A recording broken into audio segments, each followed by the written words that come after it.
गोरखपुर के गगहा थाना क्षेत्र से एक ऐसा मामला सामने आया है जिसने एक बार फिर प्रशासनिक कार्यप्रणाली पर गंभीर सवाल खड़े कर दिए हैं। एक बुजुर्ग व्यक्ति का आरोप है कि दबंगई के बल पर उसकी वर्षों पुरानी चारदीवारी तोड़ दी गई और शिकायतों के बावजूद अब तक कोई ठोस कार्रवाई नहीं हुई। आखिर कौन है वो व्यक्ति जिसके खिलाफ शिकायत करने के बाद भी पीड़ित को न्याय नहीं मिल पा रहा और क्यों एक परिवार खुद को असुरक्षित महसूस कर रहा है? पूरी कहानी इस रिपोर्ट में सुनिए। क्या एक आम आदमी की फरियाद दबंगई और पहुंच के आगे कमजोर पड़ जाती है? क्या शिकायतें सिर्फ कागजों तक सीमित रह गई हैं? गोरखपुर से सामने आई यह कहानी कई बड़े सवाल छोड़ रही है।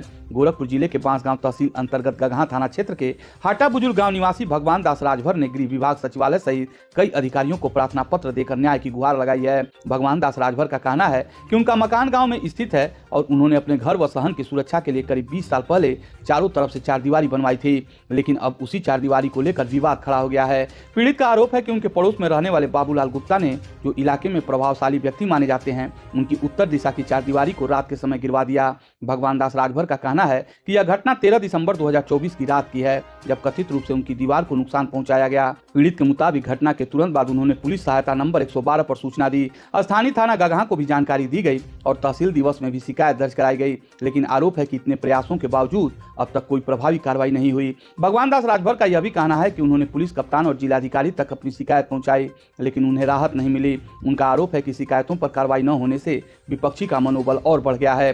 प्रार्थना पत्र में पीड़ित ने यह भी आरोप लगाया कि उन्हें लगातार गालियां दी जाती हैं, धमकाया जाता है और जान से मारने तक की धमकी दी जाती है।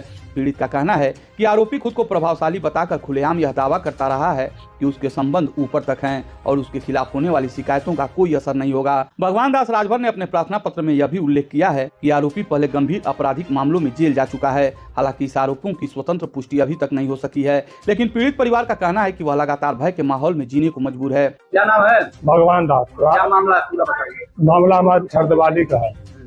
कटरैन राति का 2024 13 दिसंबर 2024 में राति का हमारे छरदवाली गिरा के कटरैन भी दो पत्ता फोड़ हम गुरु बजुर्ग हमारे साथ भेजा। बाबूलाल गुप्ता है वो हमारी जमीन वहाँ से चार में आप हमारे निवास से आगे ये हट जाए 302 के मैं ये जेल जा चुकल था, जमानत पर छोड़ के आये बा और ओकरे बाद गुंडागर्दी गोली मारी के कई बार हमके गोली मारी के धमकी दिले बा।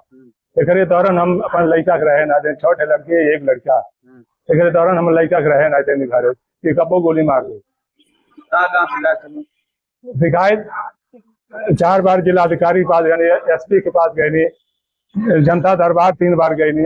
ओकरे बाद हम संजय निषाद के यहाँ गए, उनका लड़का प्रवीण निषाद हम वहाँ गए, हार गए। ओकरे बाद तब गृह सचिवालय रजिस्ट्री कैली, वहां से आयल थी जने हल्का सिपाही हम वो अपन जबरदस्ती फोटो खिंचवा के लगा के पूछते रहे कहा फोटोवा लगवाने कहा खिंचनी है, लेकिन कुछ नहीं बतौना।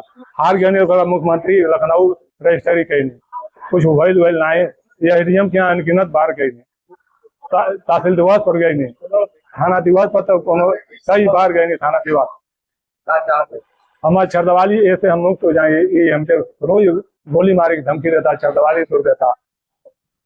हम कैसे ये बहुत बड़ा गुंडा टाइप 302 के तहत जेल जाए, हत्या में हत्या करो लगा वो जेल जा चुकल बा। अब जमानत पर छोड़ के आयल बा, अब हमके गोली मारे की धमकी देता। पीड़ित ने गृह विभाग से मांग की है कि मामले में निष्पक्ष जांच कराई जाए, दोषियों के खिलाफ कानूनी कार्रवाई हो और जो चारदीवारी तोड़ी गई है उसका दोबारा निर्माण कराई जाए। साथ ही परिवार की सुरक्षा सुनिश्चित करने की भी मांग की गई है। अब बड़ा सवाल यही है कि आखिर शिकायतों के बावजूद कार्रवाई में देरी क्यों हो रही है? क्या पीड़ित को न्याय मिलेगा या फिर उसकी फरियाद फाइलों में दब कर रह जाएगी? फिलहाल यह मामला इलाके में चर्चा का विषय बना हुआ है और लोग प्रशासन की अगली कार्रवाई का इंतजार कर रहे हैं।